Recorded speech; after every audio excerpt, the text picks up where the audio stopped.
Elon उठकर नकासी के रास्ते की तरफ बढ़ता चला गया। तुम बहुत बुरी तरह शराब की लत में मुब्तला हो।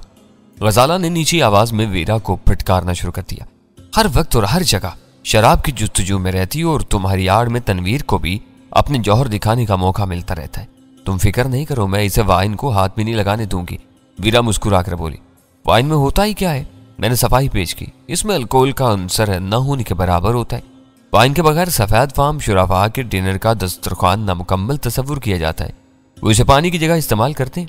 1-1.5 बोतल मैदे में उतरने के बाद हल्का सा सरूर आता है जिससे ब्लैक कॉफी की एक प्याली साफ कर देती है। बस गजाला ने मुझ पर आंखें निकालते हुए कहा, मुझे एनसाइक्लोपीडिया सुनाने की कोशिश मत करो। इस बारे में मैं बहुत कुछ जानती हूँ। तुम भूल रहे हो कि मैं लंदन के एक पब में भी मुलाजमत कर चुकी हूँ।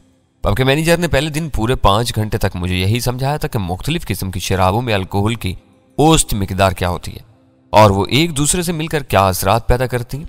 कॉकटेल बनाने के लिए ये सब जानना बहुत जरूरी होता है। फिर किसी दिन अपने हाथ से तैयार की हुई कॉकटेल पिलाओ। उम्दा कॉकटेल पिए हुए एक मुद्दत हो गई है। यह हरगिज नहीं हो सकता। लंदन और बरतानिया के दूसरे शहरों में सीखी हुई बहुत सी बातें वहीं भूल आई थी। डैनी की फरमाइश पर भी नहीं। वीरा ने सरगोशाना लहजा में इसरार किया। हिम्मत है तो ये फरमाइश करके देखें, मैं इसके बाद ही कोई यकीनी जवाब दे सकूंगी। हमें खाना शुरू किए हुए चंद मिनट भी नहीं गुजरे थे कि एलन दोबारा हाल में दाखिल होता हुआ नजर आया। उसके पीछे एक सुर्खो सफेद अफगान लड़का तौलिए में लिपटी हुई कोई चीज लिए चला रहा था। हमारी मेज के करीब आकर उसने तौलिए से निकालकर रेड वाइन की 2 बोतलें मेज पर रख दी और खामोशी से वापस चला गया। वीरा ने उस गैर मुतवक्का बंदोबस्त पर एलन का शुक्रिया अदा किया तो उसने वीरा को एहतियात का मशवरा दिया। उसके माँ पर मैंने एक कनखियों से हाल का जायजा लिया तो वहां बैठे हुए अफगान मुसाफिरों को अपनी तरफ मुतवज्जा पाया। इन सब की मुतजस्सिस निगाहें हमारी मेज पर रखी हुई बोतलों पर मरकूज थी। मुझे खदशा हुआ कि कहीं कोई सर फिरा कोई बदमजगी पैदा न करते। वैसे तो वाइन होटल वालों ने मुहैया की थी और अपने दूसरे ग्राहकों के जज्बात या रद्द अमल पर काबू रखना उनका काम था, लेकिन मैं इस मरहले पर किसी भी तकरार से बचना चाहता था। मैंने वो दोनों बोतलें मेज पर लिटा दी। वीरा ने एक बोतल की सील तोड़कर अपना गिलास लबरेज किया और मुंह बंद करके बोतल दोबारा मेज पर लिटा दी। मैंने गजाला की तरफ देखे बगैर अपना हिस्सा भी ले लिया। हमारे फारिग होने से पहले एलन और पीटर की मेज पर भी खाना सर्व कर दिया गया। मैं महसूस कर रहा था कि गजाला कुछ बेजार और उकताई हुई नजर आने लगी थी। उसने शिकम शेर होने से पहले ही खाने से हाथ रोक लिया था और हम तीनों की इसरार के बावजूद मजीद खाना खाने पर आमादा नहीं हुई। उसके तेवरों से जाहिर हो रहा था कि वो जल्द अज जल्द वहां से उठ जाने के मूड में थी और गिरदोपेश से लाताल्लुक रहने की कोशिश कर रही थी। हम लोग खाने से फारिग हुए तो एलन ने एक मरतबा फिर हमसे मुखातिब होने की कोशिश की, लेकिन गजाला ने खुश्क लहजा में उसे अपने खाने पर ध्यान देने का मशवरा देकर खामोश कर दिया। वीरा ने मानी खेज नजरों से मेरी तरफ देखा लेकिन मुंह से कुछ नहीं बोली। सुल्तान शाह ने कहवा पीने की ख्वाहिश का इजहार किया तो गजाला कुर्सी छोड़कर उठ गई। कहवा कमरे में मंगवा लेना, मैं अब बिस्तर पर जाना चाहती हूँ। हमारे पास इसका साथ देने के अलावा कोई चारा नहीं था। हमें उठता हुआ देखकर बैरा हमारे करीब आ पहुंचा। गालिबन वो होटल के बिल से ज्यादा अपनी टिप के लिए फिक्रमंद था। मैंने उसे बिल के साथ कहवा कमरे में भिजवाने की हदायत की और वहां से चल दिया। हमने शब बसरी के लिए उस होटल में डबल बेड वाले 2 कमरे मखसूस करवाए थे जो एक दूसरे से मुल्हिक थे, लेकिन पहली मंजिल पर पहुंचने के बाद हम चारों एक ही कमरे में दाखिल हो गए। क्या बात है, तुम कुछ खामोश और भरी भरी सी नजर आ रही हो। कमरे में पहुंचने के बाद वीरा ने टटोलने वाले अंदाज में गजाला को छेड़ा, कहीं मेरी कोई बात तो नहीं नागवार गुजरी तुम्हें? मुझे तुमसे कोई शिकवा नहीं है, गजाला ने उदास और मगमूम लहजे में कहा। बल्कि मैं तो किसी से भी शिकवा नहीं कर सकती। मुझे पहले ही अंदाजा हो जाना चाहिए था कि माजी की कहानियां वक्तन फवक्तन अपना रंग दिखाती रहेंगी और मैं इसके सद्देबाब के लिए कुछ भी नहीं कर सकूंगी। ये किसी का नहीं, मेरी कम फहमी का कसूर है। तुम क्यों आजुर्दा हो रही हो? सुल्तान शाह मुस्तरिब होकर बोला। इस वक्त किस बात ने तुम्हें परेशान किया है? गजाला ने मजरूर नजरों से उसकी तरफ देखा तो मैं दिल ही दिल में नादिम हुए बगैर नहीं रह सका। कमाल है कि सब कुछ सुन लेने के बाद भी तुमको मुझसे सवाल करने की जरूरत पेश आ रही है। गजाला उससे कह रही थी, अगर तुम्हारी जात पर हर वक्त किसी और का साया शाया रहे और तुम इसी साये को अपनी पहचान समझने पर मजबूर कर दिए जाओ तो क्या तुम्हें अपने वजूद और अपनी जात के खालीपन का एहसास नहीं सताएगा? गजाला के उस पुरपीच सवाल पर सुल्तान शाह की खोपड़ी घूम कर रहेगी। शायद उसने बजा तौर पर एलन की बातों पर ज्यादा ध्यान नहीं दिया था, लेकिन वीरा को सूरत हाल का पूरा इदराक था। वो फौरन ही हंस पड़ी। मैं तुम्हारे कर्ब को बहुत अच्छी तरह समझ रही हूँ, वीरा कह रही थी। तुमने इशारे कुनाहे में बात करके बेचारे सुल्तान शाह को उलझन में डाल दिया। तुमने साये का जिक्र किया, मगर मैं साये से बढ़कर एक जिंदा और मुतहर्रिक वजूद के मालिक हूँ। इस वक्त जो कुछ हुआ है इसमें मेरी नीयत या इरादे का जरा भी दखल नहीं था। वो सब एलन की ख्याल अंगेजी थी। मैं अच्छी तरह समझती हूँ कि दुनिया की कोई औरत यह बात बर्दाश्त नहीं कर सकती कि उसका मर्द किसी दूसरी औरत के हवाले से पहचाना जाए, और इस वक्त तुम्हारे साथ यही जुल्म हुआ है। एलन की तरदीद करने के बावजूद हकायक अपनी जगह पर अटल हैं। इन्हें दुनिया की कोई ताकत नहीं झुठला सकती। मगर मैं हैरान हूं कि मेरे और डैनी के बारे में बातें इतनी दूर तक फैल चुकी हैं कि एलन जैसा एक अजनबी भी मेरे साथ किसी मकामी मर्द को देखकर उसका नाम डैनी रख सकता है। यह होता ही आया है। गजाला जख्मी लहजे में बोली, मुझे अंदाजा नहीं था कि तुम दोनों के मरासिम इतने गहरे रहे हैं कि तुम एक दूसरे की पहचान बनकर रह गए हो। लैला का जिक्र आते ही जहन में मजनू का नाम उभर आता है।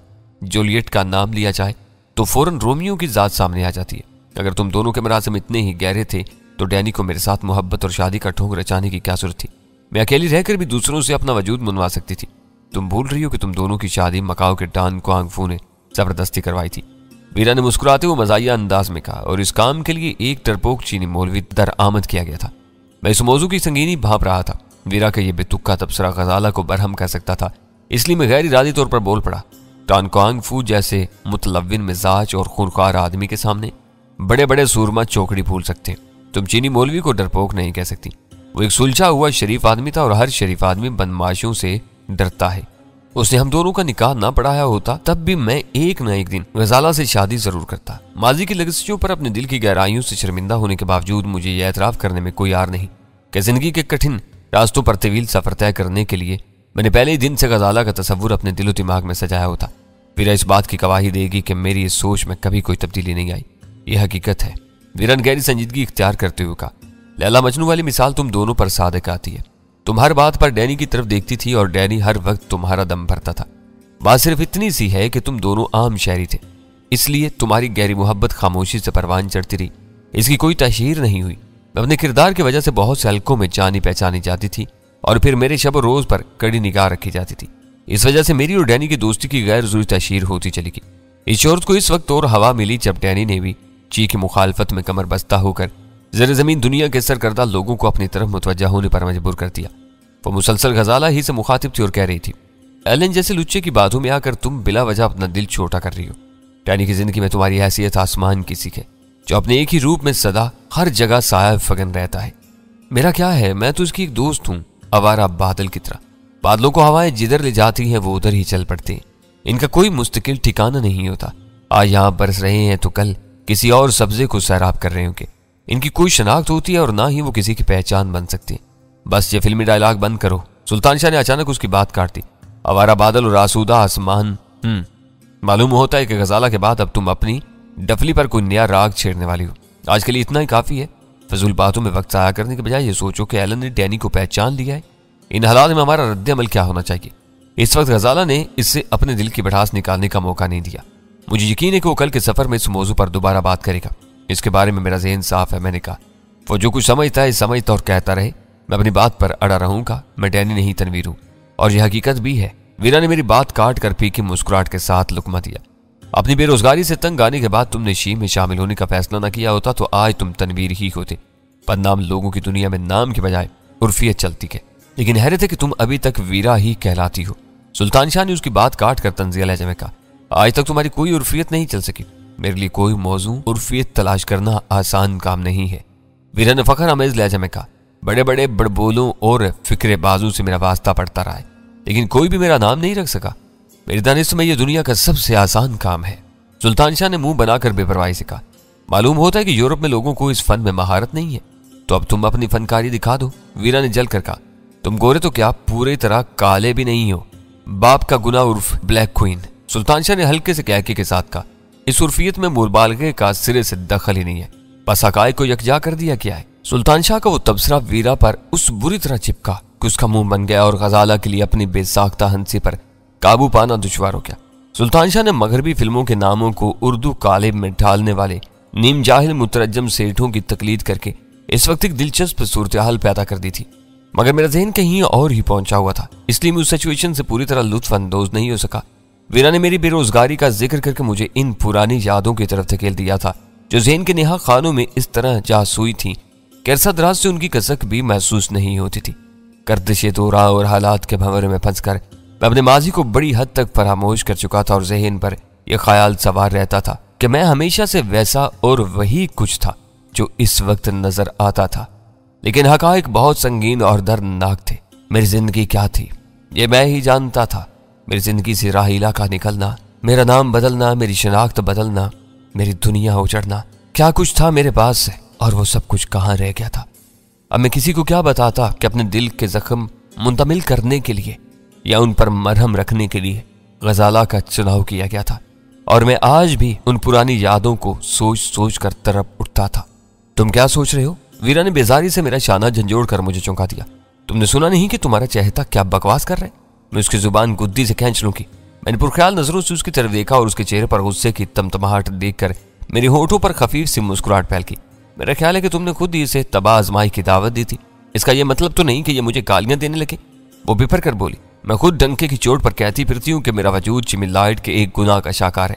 वो मेरा बाप है, मगर हजारों शाहजोरों और खूनियों पर राज करने के बावजूद उस मर्दाना जुर्रत से महरूम है कि सरेआम मुझे अपनी बेटी तस्लीम कर ली। लेकिन मैं किसी और को ये इजाजत नहीं दे सकती कोई इस हवाले से मुझे गालियां देता रहे। मैं ऐसा करने वाले का मुंह नोच लूंगी। तुम खुद ही बताओ कि क्या मैं अपनी मर्जी से पैदा हुई थी? क्या मैं अपनी मर्जी से अपनी बिन ब्याही माँ की कोख में जा घुसी थी? वीरा के मिजाज की तुर्शी को एतदाल पर लाने के लिए इस बार मुझे दानिस्ता जोर से हंसना पड़ा और मैंने कहा, तुम बिला वजह जज्बाती हो रही हो। मालूम होता है कि एलन ने चिकासराय के होटलों में बेईमानी और मौका परस्ती के मौजू पर कंदूर खान के सामने जो तकरीर की थी वो तुम्हारे ज़हन से चिपक कर रह गई है। वो भी यही कह रहा था कि अपने वालिदैन के इंतखाब के लिए उसे कोई आज़ादी हासिल नहीं थी। उसने माँ की कोख की भी कोई बात की थी। इस वक्त तुम लाशौर पर इसी के जुमले और तरकीबें इस्तेमाल कर रही हो। भाड़ में गया एलन और मेरा लाशौर। उसने तिलमिलाकर मेरी बात उड़ा दी। तुम ये बताओ कि मेरी शिकायत दुरुस्त है या मैं गलती पर हूँ? ये कब तक मुझे इस तरह सताता रहेगा? उसके तेवर देखते हुए मैं खुलकर सच न बोल सका। मैंने गोल मोल अल्फाज में कहा, तुम्हारी शिकायत बिल्कुल ठीक है, लेकिन सुल्तान शाह भी ज्यादा कसूरवार नहीं है। किसी का असल नाम बिगाड़ने या उर्फियत देने के दो ही मकासद होते हैं, तारीफ या तजहीक या तजलील। सुल्तान शाह की गलती यह है कि इसने दोनों को मिला दिया। वो चाहता तो तुम्हारे बाप का जिक्र दरमियान में लाए बगैर सिर्फ ब्लैक क्वीन भी कह सकता था। मेरा ख्याल है कि तुम दोनों की शादी होने से पहले ये ज़हनी कचरवी खत्म नहीं हो सकेगी। मालूम होता है कि अब तुम्हारा दिमाग चल गया है। वीरा आंखें निकाल कर गुराई। मैं इस बंदर से शादी करूंगी। मैं कंवारी मर जाना पसंद करूंगी, लेकिन इस जैसे जाहिल और अजट मर्द को अपनी जिंदगी नहीं सौंपूंगी इंशाअल्लाह। सुल्तान शाह ने जल्दी कटे लहजे में कहा, तुम्हारी ख्वाहिश जरूर पूरी होगी। वीरा को सुनाकर वो भी मेरी तरफ मुतवज्जा हो गया। कान खोल कर सुन लो कि ये जो कुछ तुम चाह रहे हो कयामत तक नहीं हो सकेगा। मैं किसी औरत से शादी करूंगा, औरत से। चुड़ैलों से मुझे शदीद नफरत है।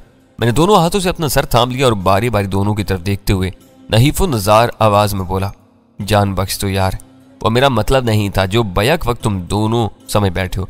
मैं तुम्हारी आपस की शादी की बात नहीं कर रहा था। मेरा मतलब था कि जब तक तुम दोनों की अलग अलग शादी नहीं हो जाती तुम्हारी बददिमागी खत्म नहीं होगी। दोनों के चेहरों पर खिफत और बुखलाहट तारी होगी। उन दोनों ने सटपटाकर एक दूसरे की तरफ देखा और नजरें चार होते ही वीरा झींपे हुए अंदाज में हंस पड़ी। सुल्तान शाह मुंह बनाकर एक तरफ जा खड़ा हुआ। अगर हम लोग इसी अंदाज में एक दूसरे से उलझे और लड़ते रहे तो यकीन रखो कैलन और पीटर के हाथों हमें कोई बड़ा नुकसान पहुंचाएगा। यह मालूम हो जाने के बाद कि वो दोनों बैक वक्त डेविड स्टार और कर्नल जेसी जोन्स के लिए काम कर रहे हैं तो हमारी आंखें खुल जानी चाहिए। गजाला धीमी मगर मुलामत अमेज आवाज में कहा, इस वक्त वो हमारे सामने बेनकाब हो चुके हैं। कमोबेश यही हालत हमारी भी है। वीरा ने कहा, डैनी लाख तनवीर होने का दावा करता रहे, इन लोगों के ज़हनों से डैनी का नाम नहीं खुर्चा जा सकता, लेकिन सफर के दौरान में वो हमें कोई नुकसान नहीं पहुंचा सकते। इसी तरह हम भी सरहद अबूर करने के लिए उन पर इंतजार कर रहे हैं। मेरा ख्याल है कि जब तक हम लोग अफगान में मौजूद हैं हमें एक दूसरे से कोई खतरा नहीं है। हाँ, सरहद पार करने के बाद हमें हर वक्त होशियार रहना होगा। गजाला ठीक कह रही है। सुल्तान शाह हमारे करीब आकर दोबारा गुफ्तगू में शमूलियत इख्तियार करते हुए बोला, ये फैक्स और तेज तरीन मवासलाती राब्तों का दौर है। वो दोनों हमारे बारे में अपने साथियों को बाखबर कर सकते हैं। रास्ते पर वो हमारे दोस्त बने रहेंगे, लेकिन हम अचानक ही कहीं घेर लिए जाएंगे। हम इन खतरात का इदराक करने के बाद इनके सदबाब के लिए तैयार रहना होगा। हमने गफलत बरती तो बाद में पछताने का मौका भी नहीं मिलेगा। वीरा से होने वाली हर झड़प के बाद तुम्हारा ज़हन बहुत तेजी से काम करना शुरू कर देता है। मैंने तारीफी लहजा में कहा, तुम्हारी बात माकूल है। हमें इन दोनों की सरगर्मियों की निगरानी जरूर करनी चाहिए। बात करते करते मैं झल्ला कर खामोश हो गया। मैंने महसूस किया कि सुल्तान शाह मेरी तरफ मुतवज्जा नहीं था, बल्कि मुसलसल कमरे के बंद दरवाजे की तरफ घूरे जा रहा था, जैसे उसे वहां कोई अजीबो गरीब चीज नजर आ गई हो। उसकी महवियत देखकर मैं भी दरवाजे की तरफ देखने पर मजबूर हो गया, लेकिन मुझे वहां कोई काबिल जिक्र चीज नजर नहीं आई। तो मैंने चिड़चिड़े लहजा में उससे पूछा, दीदे फाड़ फाड़ कर उधर क्या देख रहे हो? मैं तुमसे बात कर रहा हूँ और तुम इधर उधर मुतवज्जा हो। क्या फिर तुम्हारी कोई रग अपनी जगह से सिरक गई है? उसने इतरारी तौर पर अपने होंठों पर उंगली रखकर मुझे खामोश रहने का इशारा किया और खुद तेजी से दरवाजे की तरफ बढ़ता चला गया। उसका रवैया चौंका देने वाला था। इन चंद सानियों में मेरी मुतजस्सिस निगाहों ने फर्श और दरवाजे की दरमियानी झुरी की रोशनी में वो तारीक धब्बा देख लिया जो गैर मामूली था। आम हालात में वह धब्बा महसूस ही नहीं किया जा सकता था। मुझे हैरत थी कि सुल्तान शाह ने उसे नोट कर लिया था। इसका मतलब था कि बाहर की रोशन राहदारी में कोई शख्स हमारे दरवाजे पर खड़ा अंदर की सुनगुल लेने की कोशिश कर रहा था और उसके साये के एक हिस्से ने रोशन झुरी के तसलसल को तोड़ा हुआ था। सुल्तान शाह ने दरवाजे का हैंडल घुमाकर इतनी तेजी से दरवाजा खोला कि हमारे दरवाजे पर खड़े हुए वर्दी पोश बैरे को संभलने या अपनी जगह छोड़ने का मौका ही नहीं मिल सका। सुल्तान शाह से सामना होती उसके चेहरे पर सरसहमगी फैल गई। सुल्तान शाह ने हाथ बढ़ाकर उसका गिरेबान थामा और उसे कमरे में खींचकर दरवाजा दोबारा बंद कर दिया। दराज कामत और सुर्खो सफेद अफगान बैरे के हाथों में ट्रे मौजूद थी जिसमें 3 प्यालियों के साथ चाय के दीगर लवाजम सजे हुए थे। यूं मुश्तबा अंदाज में पकड़ जाने पर उसके हाथों पर हल्की सी कपकपी तारी हो गई थी जिसका असर ट्रे पर भी पड़ रहा था। सुल्तान शाह ने उसे अंदर लाने के बाद गिरेबान छोड़ दिया था। हमारे दरवाजे पर तुम क्या कर रहे थे? सुल्तान शाह ने पलटकर उसे खूनखार नजरों से घूरते हुए तेज लहजा में सवाल किया। सवाल करते हुए उसने टीकोजी उठाकर अपना इत्मीनान कर लिया कि उसके नीचे चायदानी ही मौजूद थी और टीकोजी दोबारा टी पार्ट पर ढांक दी।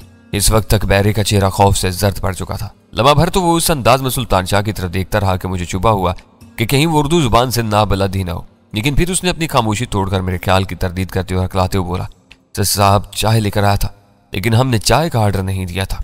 सुल्तान शाह गुर्रा। वीरा उसके बराबर जा खड़ी हुई थी और तहय्युर ज़दा नजरों से बैरे को देखे जा रही थी जैसे वो इंसान नहीं कोई अजीब उल खलकत वजूद हो। गजाला भी इस वाक़े पर भौंचका रह गई और उसके चेहरे पर तशवीश के साए फैल गए। सुल्तान शाह का तीर कारगर रहा था। उसने चाय के ऑर्डर की बिल्कुल सही तरदीद की थी क्योंकि हमने हाल में कहवे का ऑर्डर दिया था। मुझसे कहा गया था कि इस कमरे में यह ट्रे ले जाऊं। मैंने हुक्म की तामील की है। वो सर झुका करके गया। अगर चाय हिलाए थे तो खामोशी से बाहर क्यों खड़े हुए थे? दस्तक देकर अंदर क्यों नहीं आए? सुल्तान शाह ने पाड़ खान वाले लहजे में पूछा। सच सच बताओ वरना मैं अभी मैनेजर को बुलाता हूँ। उसने फौरन ट्रे एक तबाई पर रखकर दोनों हाथ छोड़ दिए और गिड़गिड़ाते हुए बोला, खुदा के लिए मैनेजर से मेरी शिकायत नहीं करना, और मुझे इसी वक्त नौकरी से निकाल देगा। मैंने बहुत दिनों तक धक्के खाने के बाद ये रोजगार हासिल किया। जंग ने सब कुछ तबाह कर दिया है। दफ्तर और कारखाने खंडर बनते जा रहे हैं। नौकरियों का काल पड़ा हुआ है और दिन ब दिन बेरोजगारों की तादाद बढ़ती जा रही है। मेरी नौकरी चली गई तो मेरा खानदान भूखा मर जाएगा। खानदान की इतनी फिक्र थी तो दरवाजे पर खड़ा अपनी ऐसी की तैसी क्यों करा रहा था? वीरा ने आंखें निकालकर बरहमी से पूछा। होटल में बैरागिरी कर रहा है और बातें लंबी लंबी बना रहा है। फिर वो मेरी तरफ मुतवज्जा होगी। मेरा तो ख्याल है कि यह बैरा ही नहीं है। बैरे की वर्दी में बाहर का कोई आदमी है जिसे हमारे लिए भेजा गया है। कसम बाखुदा मैं इसी होटल का बैरा हूँ। वो तकरीबन रो पड़ा। तुम मेरी बातों पर ना जाओ। मैंने काबुल यूनिवर्सिटी से सियासियात में MA किया हुआ है। वक्त की बात है कि अपने बच्चों को पालने के लिए मैं ये नौकरी कर रहा हूँ। इनाम के लालच ने मुझे अंधा कर दिया था। मैं तुम्हारे पैर पकड़ता हूँ, खुदा के लिए मुझे माफ कर दो। उसने वाकई कालीन पर गिरकर सुल्तान शाह के पैर पकड़ लिए और अपना सर उन पर रगड़ने लगा। मैंने पीछे से उसका कॉलर खींचकर उसे सीधा खड़ा कर दिया। पूरी बात बताओ कि तुम यहाँ क्यों आए थे? तुम्हें किसने भेजा था? तुम्हें इनाम देने वाला कौन है? तुमने अपनी जुबान ना खोली तो पहले हम तुम्हारी खाल उधेड़ेंगे और फिर तुम्हें मैनेजर के हवाले कर देंगे। मैंने कहा, मुझे 50 रुपए देकर तुम्हारी जासूसी के लिए यहाँ भेजा गया था। वो डरते डरते बोला। किसने भेजा था? उसका मजीद बोलने से पहले ही सुल्तान शाह को रहा। चिका सराय से आने वाली कोस्टर के ड्राइवर ने मुझे इस काम पर आमादा किया था। उसने रूंधी हुई आवाज में अपनी बात जारी रखी। ये उसकी तजवीज थी कि मैं चाय की ट्रे लेकर तुम्हारे दरवाजे पर खड़ा रहूं। कोई मुझे देख भी लेता तो यही समझता कि मैं दरवाजा खुलने के इंतजार में बाहर खड़ा हुआ हूँ। यहाँ से वापस जाकर तुम उसके सामने हमारी तमाम बातें दोहरा देते। सुल्तान शाह का सवाल मुकम्मल होने से पहले ही उसने खौफजदा अंदाज में अपने सर को नफी में हिलाना शुरू कर दिया। तुम वादा करो कि मुझे नौकरी से नहीं निकलवाओगे तो मैं सब कुछ साफ साफ बता दूंगा, वो बोला। वीरा ने मुश्तिल होकर उसके पेट में मुक्का रसीद कर लिया। बदमाश चोरी करते हुए रंगे हाथों पकड़े जाने पर यह हाल है कि अब हमसे अपनी शर्त मनवाने की कोशिश कर रहे। वीरा ने दोबारा जारहाना अंदाज में अपना हाथ उठाया ही था कि मैंने उसे रोक दिया। उसके एक ही मुक्के ने उससे पढ़े लिखे अफगान बैरे को दोहरा कर दिया। मैनेजर तक ये मामला ले जाने या ना ले जाने का इनिसार हम पर है। तुम सिर्फ सच बोलोगे तो बच सकोगे, वरना हम तुम्हारे बदन से खून की एक बूंद बहाए बगैर तुम्हें माजूर करके रख देंगे, मैंने कहा। उसे रहम तलब नजरों से बारी बारी हम सब की तरफ देखा, फिर नहीफ आवाज में बोला, मैं बाहर रुककर तुम लोगों की बातें रिकॉर्ड कर रहा था। वापसी पर मुझे मजीद 50 रुपए मिलने वाले थे।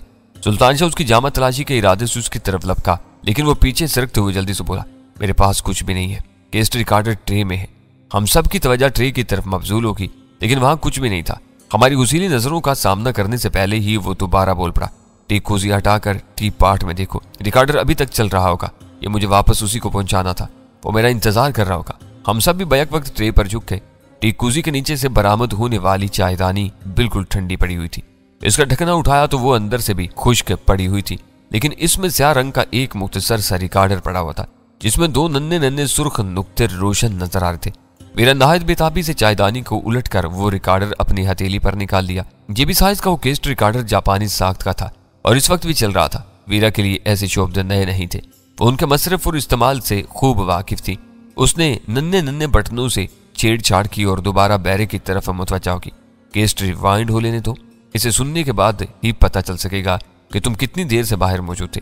मेरा जी चाह रहा है कि इस वक्त तुम्हारी गर्दन तोड़कर तुम्हारी लाश किसी मसहरी के नीचे टाल दूं। जब तक तुम्हारी लाश में पैदा होने वाला ताफुन लोगों को इस तरह मुतवज्जा नहीं करेगा, हम सरहद पार करके इंसानों के समंदर में गुम हो चुके होंगे। वो एक बार फिर रो पड़ा। इस बार उसकी आंखों से आंसू बह निकले थे।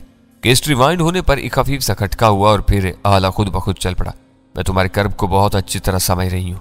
स्पीकर से उभरने वाली वीरा की आवाज धीमी होने के बावजूद बहुत साफ और वाज़ेह थी। इस वक्त वो गजाला से मुखातिब थी। इसका मतलब था कि हम लोगों के कमरे में पहुंचने के चंद मिनट बाद ही बैरा बाहर मौजूद हुआ था। वीरा ने आवाज बढ़ा दी। वो कोई आम रिकॉर्डर नहीं था, बल्कि बहुत ही साज पुर्जों पर मुश्तमिल था। उसने हम लोगों के गहरे सांसों की उन मुहूम आवाजों को भी मकनतीसी फीते पर महफूज कर लिया था, जिन्हें बैरा भी नहीं सुन सका होगा। केस्ट में महफूज आवाजें सुन लेने के बाद बैरे की हरकत का मकसद वाजे हो चुका था, इसलिए वीरा ने उसे बंद कर दिया। मगर उसी लम्हे एक अजीब बात हुई। खौफजदा बैरे ने अचानक अपनी जगह से छलांग लगाई और वीरा के हाथ से केस्ट रिकॉर्डर छीनता हुआ आगे निकल गया। हम सब ही हाय हाय करते हुए उसके पीछे लपके, लेकिन इतनी देर में उसने वो केस्ट रिकॉर्डर बाथरूम की दीवार पर दे मारा और वो रेजा रेजा होकर कालीन पर बिखर गया। प्लास्टिक के टुकड़े और छोटे छोटे बरकी आलात दूर तक फैल गए। छोटे सेल लुढ़क कर दूर जा गिरे। टेप का खोल टूटने की वजह से बादामी रंग का फीता खुलकर बुरी तरह उलझ गया। बैरे ने उसी पर इक्तिफा नहीं किया। हमारे काबू में आने से पहले वो कूद कर बिखरे हुए टेप पर चढ़ गया और दीवानगी के आलम में उसे अपने जूतों से मसलने लगा। सुल्तान शाह ने उसका बाजू पकड़कर उसकी गर्दन पर एक हाथ जमाया तो वो खाली खाली नजरों से हमारी तरफ देखते हुए नीम हज़ियानी लहजे में कहने लगा, अब तुम मुझे नौकरी से नहीं निकलवा सकते। मैंने ये सबूत तबाह कर दिया। तुम अपनी शिकायत के साथ मैनेजर को कोई सबूत नहीं दे सकते। तुमने बात इस हद तक पहुंचाई तो मैं हर बात से साफ मुकर जाऊंगा और कह दूंगा कि मैं बाहर से गुजर रहा था तो तुम लोगों ने मुझे जबरदस्ती अपने कमरे में खींच लिया। बेटे, तुम भूल रहे हो कि ट्रे में खुश्क और साफ सुथरी चायदानी भी मौजूद है, सुल्तान शाह ने जहरीले लहजा में कहा। वैसे भी तुम्हें नौकरी से निकलवाने के लिए किसी सबूत की जरूरत पेश नहीं आएगी। मैनेजर के लिए इतना ही काफी होगा कि उसके 4 ग्राहकों को तुमसे संगीन शिकायत है। बैरी ने खौफजदा नजरों से अपनी लाई हुई ट्रे की तरफ देखा और सुल्तान शाह से बाजू छुड़ाने की कोशिश की, लेकिन कामयाब नहीं हो सका। इस वक्त उसकी हालत अबतर हो रही थी। मैं तुरम अमेज नजरों से उसका जायजा लेता रहा। वो इसरार के आलम में अजीब व गरीब हरकत करता रहा और एक मरतबा फिर खुश आमदों पर उतरा है। तुम्हें खुदा और रसूल का वास्ता मुझे माफ कर दो। मेरे पेट पर लात नहीं मारो। मैंने सब कुछ खत्म कर दिया। अब मेरी वजह से तुम्हें कोई नुकसान नहीं पहुंच सकता। फिर तुम भी मुझे कोई नुकसान ना पहुंचाओ। इस बार मेरी नौकरी गई तो मैं अपने घर वालों को मुंह नहीं दिखा सकूंगा। मुझे अपने आप को खत्म करना पड़ेगा। मुझे उसकी ज़हनी हालत पर तरस आने लगा। इनाम के लालच में उसने जो कुछ किया था वो अपनी जगह पर था, लेकिन नाकामी का मुंह देखने के बाद उसके जहन पर सिर्फ एक ही खौफ सवार होकर रह गया था कि कहीं वो बेरोजगार न हो जाए। उसकी तमाम हरकतों सकनात पर इस वक्त वही एक ख्याल गालिब था।